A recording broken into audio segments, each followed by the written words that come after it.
This is H-Res 1148, raising a question of the privilege of the House. In the House of Representatives, Mr. Gohmert for himself, and Mr. Biggs of Arizona, Mr. Heiss of Georgia, Mr. Weber of Texas, Mr. Harris of Maryland, Mr. Crawford of Arkansas, and Mr. Norman of South Carolina submitted the following resolution. A question of the privileges of the House.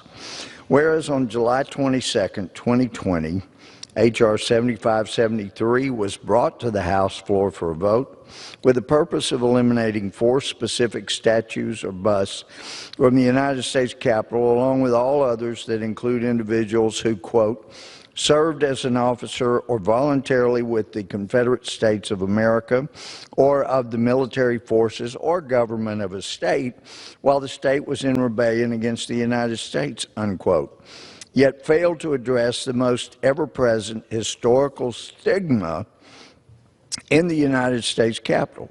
That is the source that so fervently supported, condoned, and fought for slavery as left untouched, without whom the evil of slavery could never have continued as it did, to such extreme that it is necessary to address here in order for the U.S. House of Representatives to avoid degradation of historical fact and blatant hypocrisy for generations to come. Whereas the Democratic Party platform of 1840, 1844, 1848, 1852, and 1856 states, quote, that Congress has no power under the Constitution to interfere with or control the domestic institutions of the several states, and that such states are the sole and proper judges of everything appertaining to their own affairs not prohibited by the Constitution, that all efforts of the abolitionists or others made to induce Congress to interfere with questions of slavery are calculated to lead to the most alarming and dangerous consequences, and that all such efforts have an inevitable tendency to diminish the happiness of the people and endanger the stability and permanency of the Union, and ought not to be countenanced by any friend of our political institutions, unquote. Also, whereas the Democratic Party platform of 1856 further declares that, quote, new states, unquote, to the Union should be admitted, quote, with or without domestic slavery as the state may elect, unquote. Whereas the Democratic Party platform of 1856 also resolves that, quote, we recognize the right of the people of all the territories to form a constitution with or without domestic slavery, unquote. Whereas the Fugitive Slave Law of 1850 penalized officials who did not arrest an alleged runaway slave and made them liable for a fine of $1,000, about $28,000 in present-day value.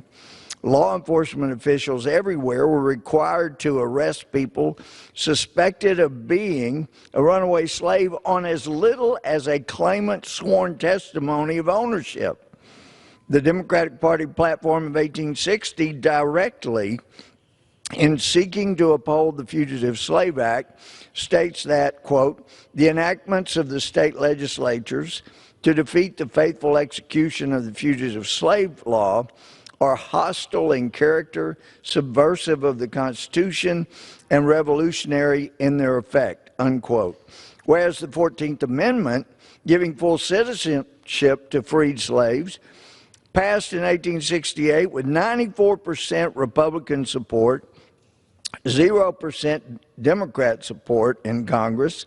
The 15th Amendment, giving freed slaves the right to vote, passed in 1870 with 100% Republican support and 0% Democratic support in Congress, whereas Democrats systematically suppressed African Americans' rights to vote, and by specific example, in the 1902 Constitution of the state of Virginia, actually disenfranchised about 90% of the black men who still voted at the beginning of the 20th century, and nearly half of the white men, thereby suppressing Republican voters.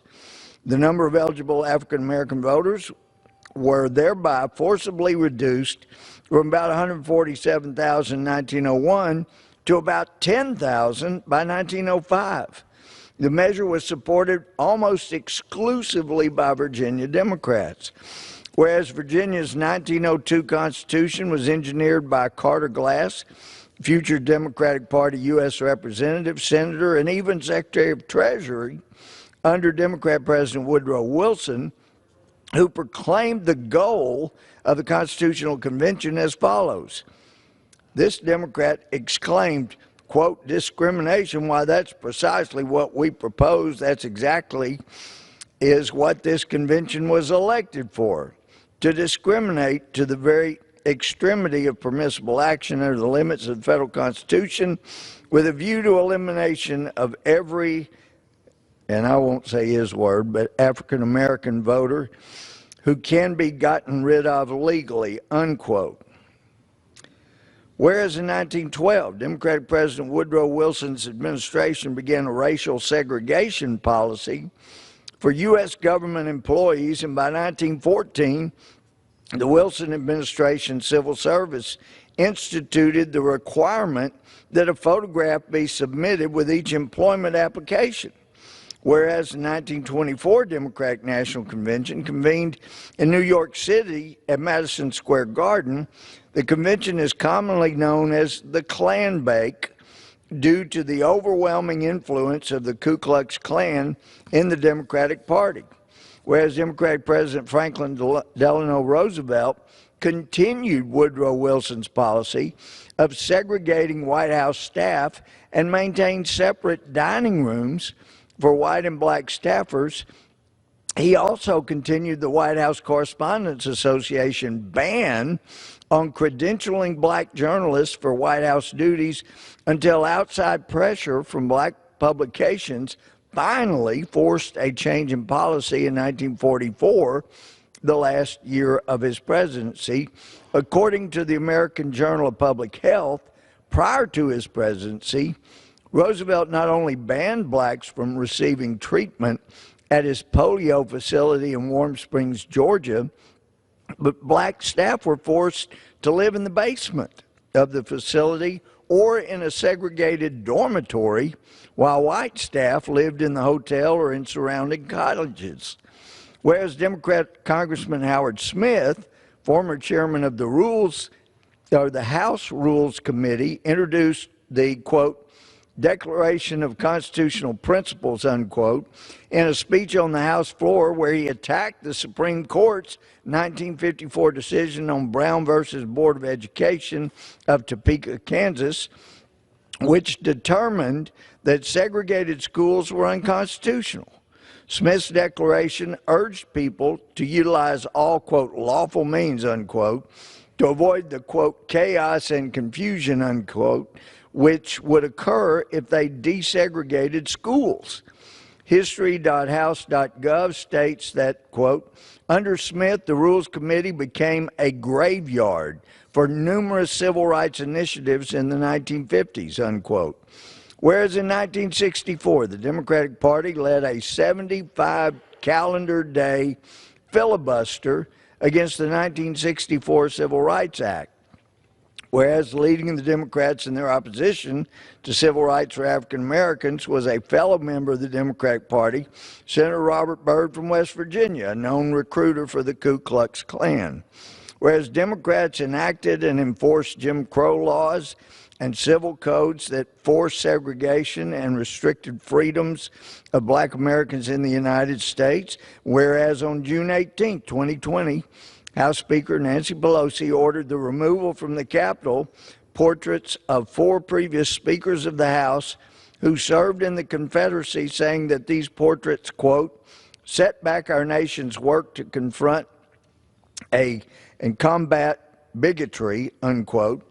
The men depicted in the portraits were Democrat Robert M.T. Hunter, Democrat Hal Cobb, Democrat James L. Orr, and Democrat Charles F. Crisp.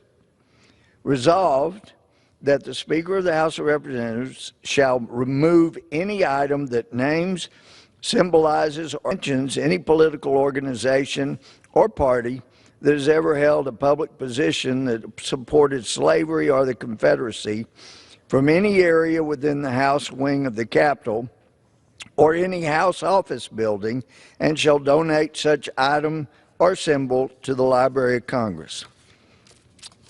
That concludes notice of the privileged resolution. I'll yield back.